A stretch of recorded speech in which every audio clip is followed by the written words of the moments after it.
Finally, it has been announced. Andrea Berta is Arsenal's new sporting director, and he's already got to work on a potentially very big transfer. This is today's Arsenal News Show.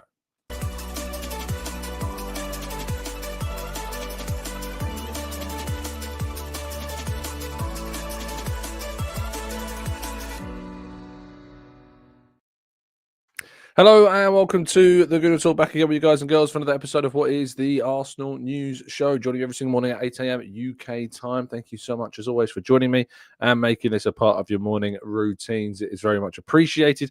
Hope you're doing good. Hope you're doing well. Hope you're doing a fantastic, I'd rather have had a fantastic weekend. I hope that it was in some ways relaxing, because of course that is it. That's all you're getting. That's the only break that you're allowed now from what has been a very, very relaxing last week or so, but now the business end of the season is here.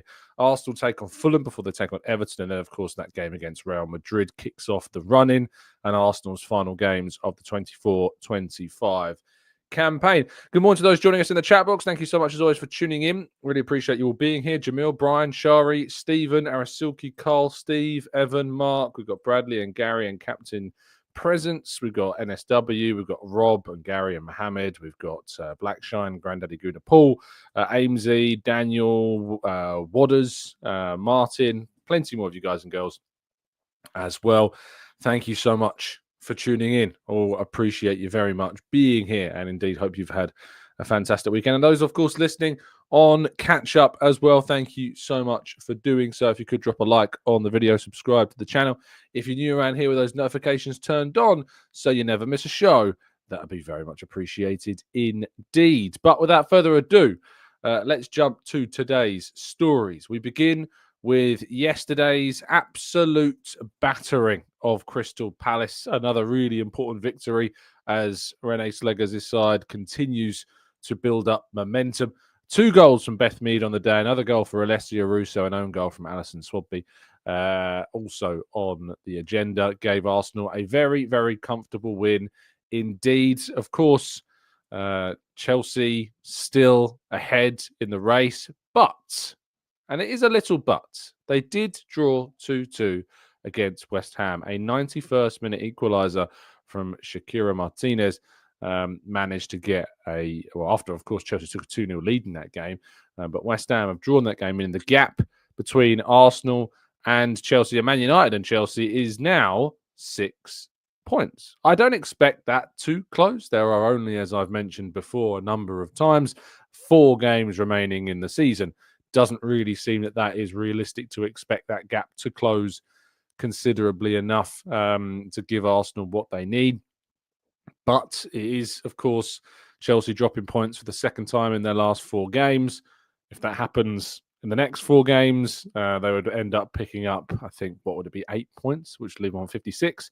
Arsenal can pick up 12 points in the last 4 games. It wouldn't be enough. Of course, that would be a 6-point gap. They'd finish 2 points off Chelsea, so they would need something of a miracle. Chelsea's remaining games this season in the Women's Super League are they've got a home game against bottom side Crystal Palace. They do go to Manchester United on the 27th of April. They do go to Tottenham, and they do host Liverpool. So there's hope, but that hope is pretty small. But we just got to keep going, keep doing what we're doing, playing the Champions League, and secure as strong of a victory as is feasibly possible for ourselves. Now, moving to the big news of yesterday, Andrea Berta finally announced as Arsenal's new sporting director. He has taken over the role, of course, previously occupied by Edu Gaspar, and he will now begin work, or rather, I think has already begun work, looking specifically at Arsenal's summer transfer window. It's exciting stuff. It genuinely is really exciting stuff to know that Arsenal have got someone in charge in that position who's got an incredible amount of experience in his role at one of the biggest clubs in Europe, at Atletico Madrid. And now he is indeed part of the Arsenal hierarchy. He said, "I am thrilled to be joining Arsenal in what is a hugely exciting period for the club. I have watched with great interest the way Arsenal has evolved in recent years, and I have admired the hard work that has gone into re-establishing the club as a major force in European football with a passionate following around the world. The club has great values and a rich history, and I am looking forward to playing my part in shaping a successful future with a great team. I cannot wait to get started in my new role, and I'm really looking forward to experiencing my first game at Emirates Stadium together with our supporters." It is our understanding that he will be there on Tuesday evening for that match against Fulham. I have to wait and see if he does any media. Josh Kroenke said, "Anyone who knows football knows Andrea is an impressive figure. He has vast knowledge of the game, a great track record, a strong network, and an insatiable desire to build winning teams. Andrea will be a great addition to our club. He understands our values and what we stand for, and we have no doubt he will help us push on and take the next steps in our bid to win major trophies. We undertook a thorough recruitment process, and we were hugely impressed with the level of all other candidates, but it was Andrea's experience and the success he has enjoyed that stood out. We are really looking forward to working together and welcoming him into the Arsenal family." Everyone at Arsenal welcomes Andrea and his family to the club. It's an exciting moment.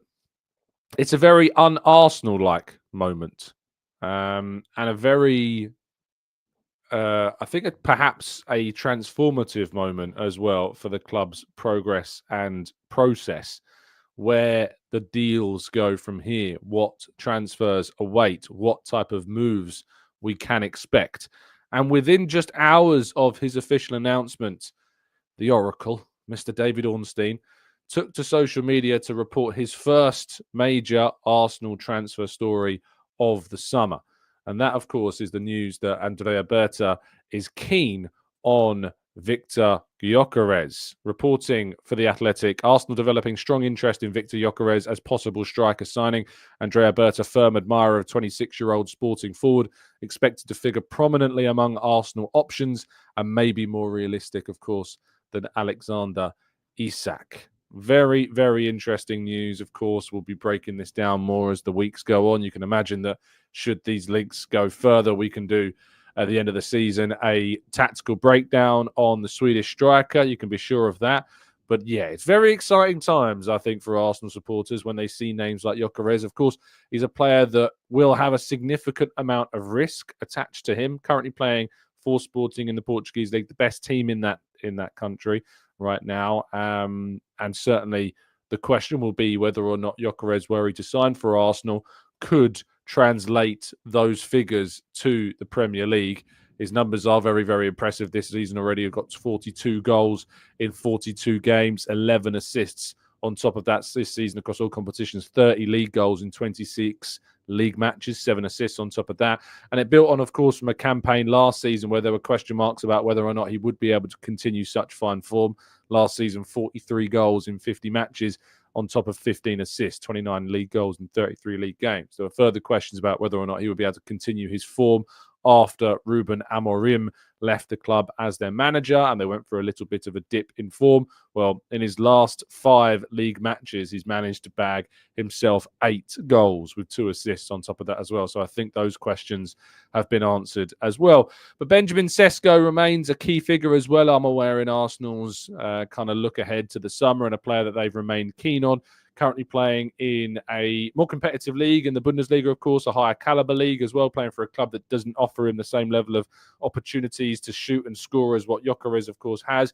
And Alexander Isak, as we've talked about also, is still very much a player that the club are massive admirers of, and we don't know whether or not the possibility of being able to land him in the summer will turn up. But it is, I think, a very good thing to think about the fact that Andrea Berta's influence and feelings and options are still very, very much looking at trying to secure Arsenal the biggest and best options that there are for those positions. It's a good sign for the future. Of course, with Martin Zubimendi, another player that we know the club are very keen on, Juan Garcia, of course, the goalkeeper. But there's a lot to be excited about, I think, for this future. Mikel Arteta will face the media today. I'll be heading off to the press conference just as soon as we're finished here and hearing from the Arsenal manager. He'll be talking, of course, about the Fulham game, about Ricardo Calafiori's status, regarding Bukayo Saka's status as well. But, of course, it will be expected that he asks questions, or rather will be asked questions about Andrea Berta and what this means, of course, for his own position at the club, what it means for his relationship with the sporting director role, and whether or not he's been involved in the recruitment process. I'm sure there'll be plenty of insight on that front. So let's wait and see if that turns out to be the case. And, of course, you can follow all of the quotes on the football.london website, and we'll have the entire transcript after you shortly after the press conference has concluded. Right, let's go to part 2 and your questions and more right after this.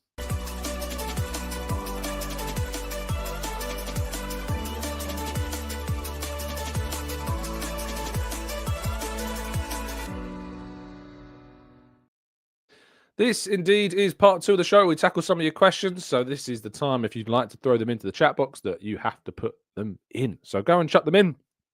And of course, we will be going through as many as you can. AJ's falling into the transfer striker trap already. Says, Tom, isn't Gyokeres towards the bottom of your list? Depends how long the list is. If the list is 3 strikers, Isak, Sesko, Gyokeres, then yes.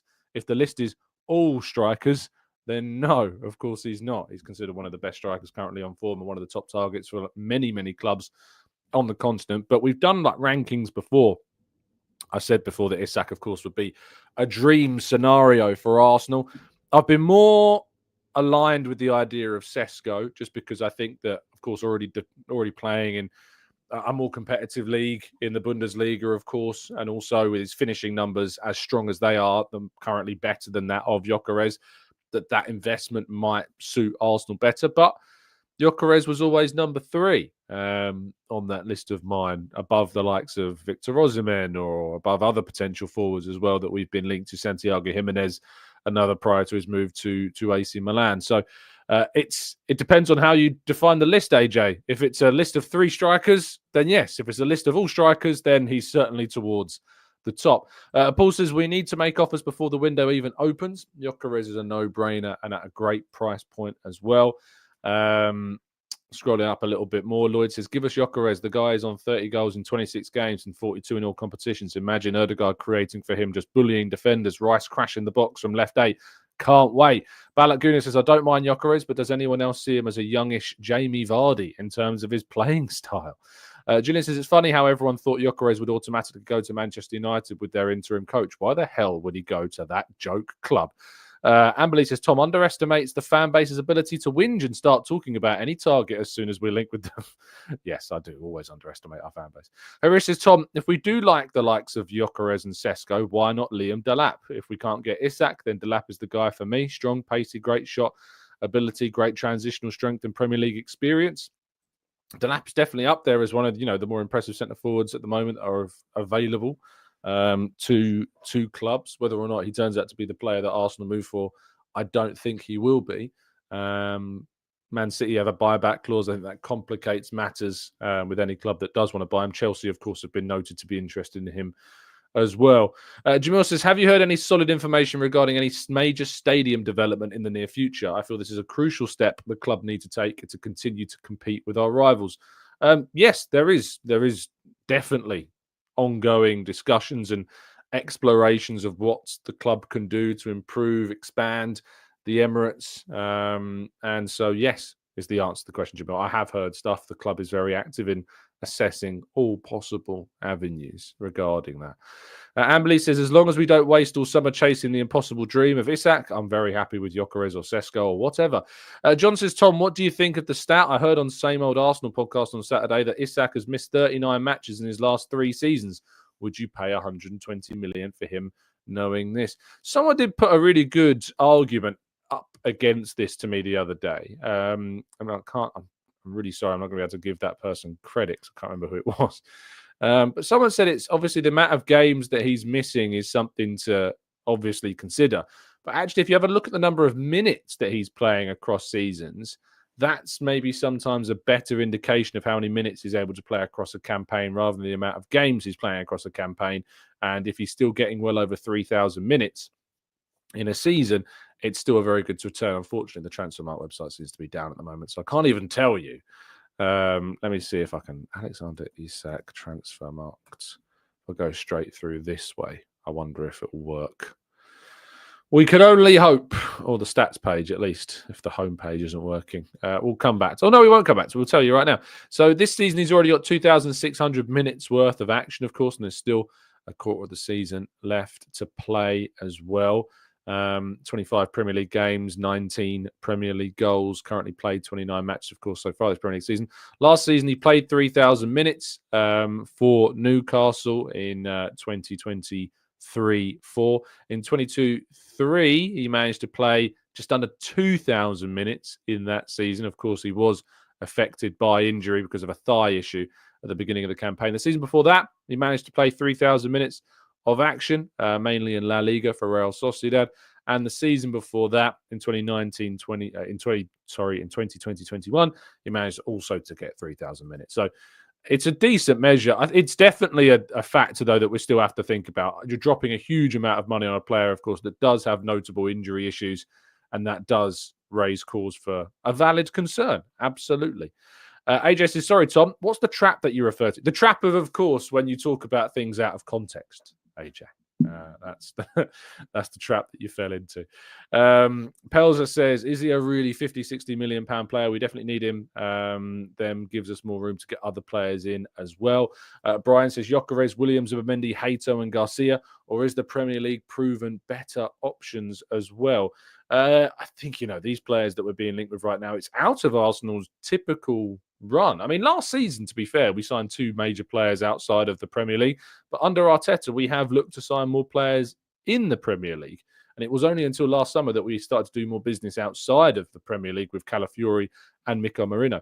Are we again moving away from the Premier League options, instead moving for more talent abroad? I guess the summer will tell us our answer to that question.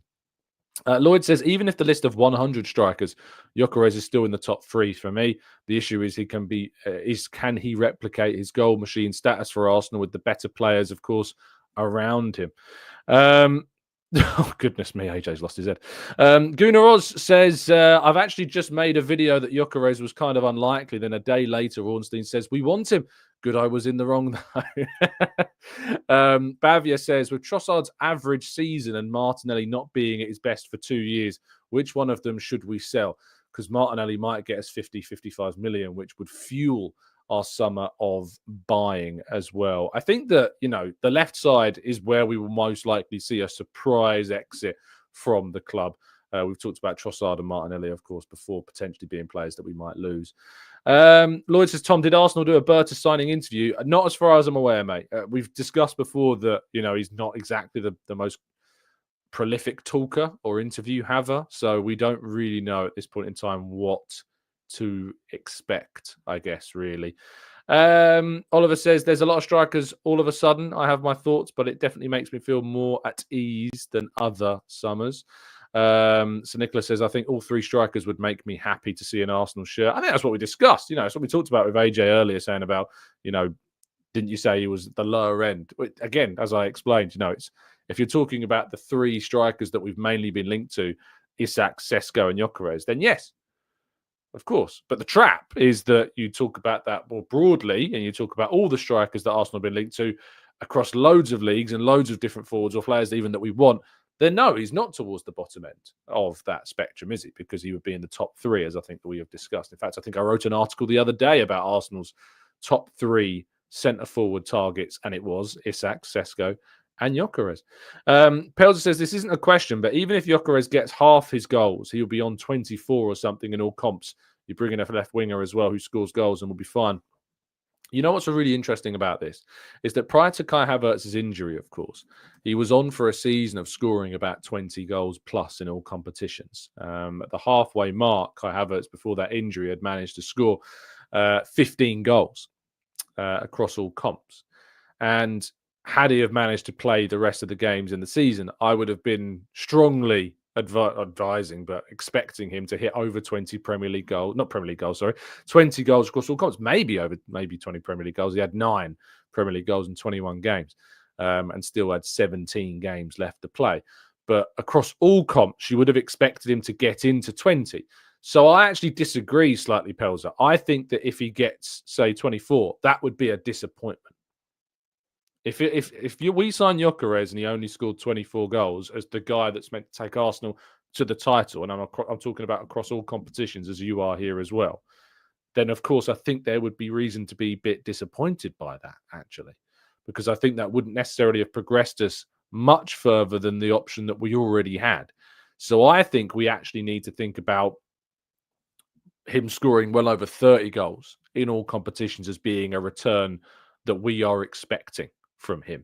And that's another reason why Osimhen, for instance, has always been a little bit of a concern for me, because he's only ever one season managed to get over 30 goals in all comps, and that was during the season that Napoli managed to win the title.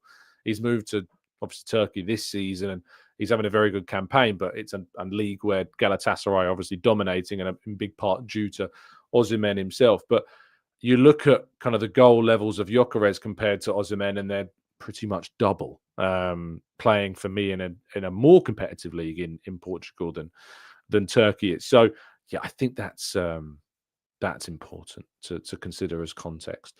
John says, great point, Tom, but he has missed 9 games this season so far, 12 last season and 18 the season before. Paying 120 million would worry me, taking money away from other transfers. And yeah, absolutely, John. It would worry me as well. I am very much in alignment with our concerns about Isak and investing that type of money in a player whose injury record is questionable.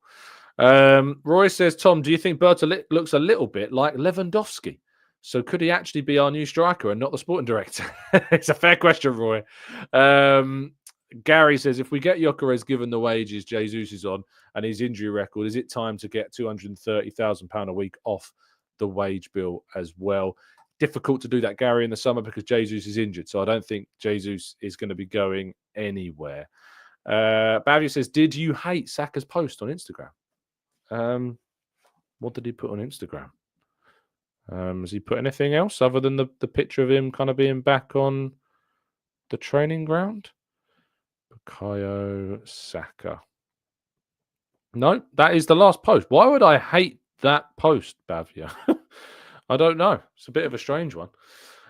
Samuel says, Tom, what are your thoughts on Eze? I reckon he gets a big club move this summer, and I could have feared that it might be going to somewhere like City or Chelsea. I'd love to see Eze at Arsenal. I've talked about him at length here on the channel. I think it'd be a really good acquisition. And if you are to say sign a Gyokeres or a Sesko instead of an Isak, you've probably got that money there to make that potentially happen as well.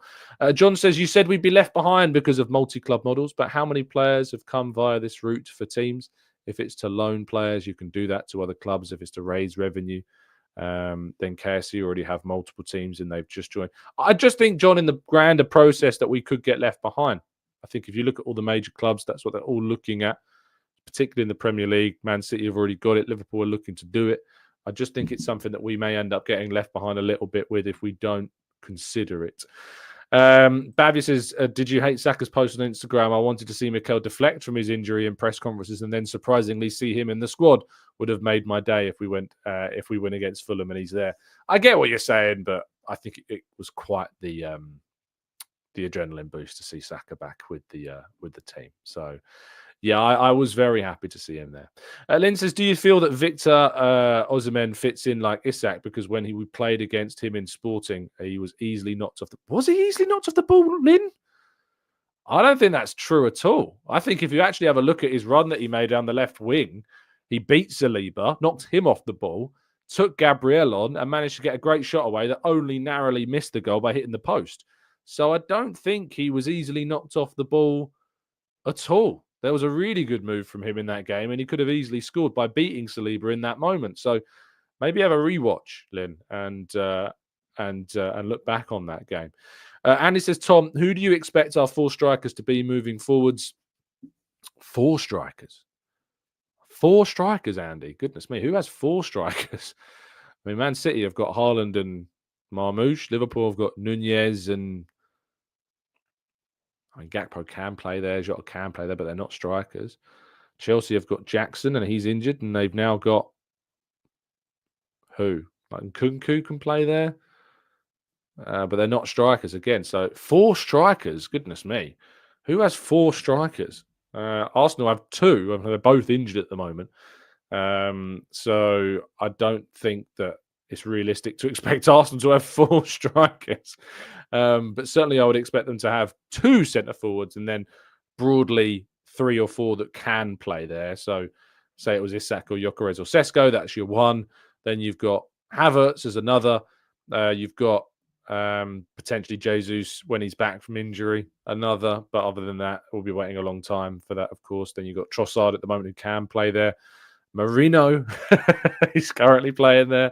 So yeah, I'm not 100% sure if you can expect 4 strikers at a club. It would be very unlikely that would happen. Stu says, remember that Haaland, arguably the best striker in the world, looks well beaten when he's against Gabriel Saliba as well. It's also a very good point. Oliver says, I'm not sure what all the rules are about. Sharing recruitment data amongst teams is a multi-club model system. I'm pretty sure that they would, have quite a few delegation and meetings and things like that would share certain things. Stephen says, am I the only one wanting to see out of that window? Lift what's out of the window? It's a lot of sun, Stephen. So it would blind the screen and camera. That's why the blind's closed. Ansa says, Gyokeres is the strongest physically of all 3 for now, because I feel like Sesko will become stronger when he actually learns how to use it. I mean, I think this is a little short-sighted answer. Sesko has been playing at the top level in the Bundesliga now for a couple of seasons. He was playing already in the Champions League with Red Bull Salzburg before that. He'll be 22 at the end of this year. Players develop at a very young age in the modern-day football. You're pretty much in your prime by your early 20s in this modern era of football, and then you gradually, you gain more experience in that. But if you have a look at the numbers and kind of the amount of minutes that players play, particularly the centre-forward position, your prime years are usually between 24 and 26 these days. The Athletic did a really good piece on when players enter their prime for certain positions, and it's not 27, 28, 29 like people think. It's actually much earlier than that. A lot of players, they're holding their prime years for a lot longer, but they enter those prime years a lot earlier as well. Errol says, hi, Tom. Other than Williams and Semenyo, who else do you think would be a good fit for the left wing? Barcola. Errol is the other one that I really am pining for somewhat to be Arsenal's option moving forwards.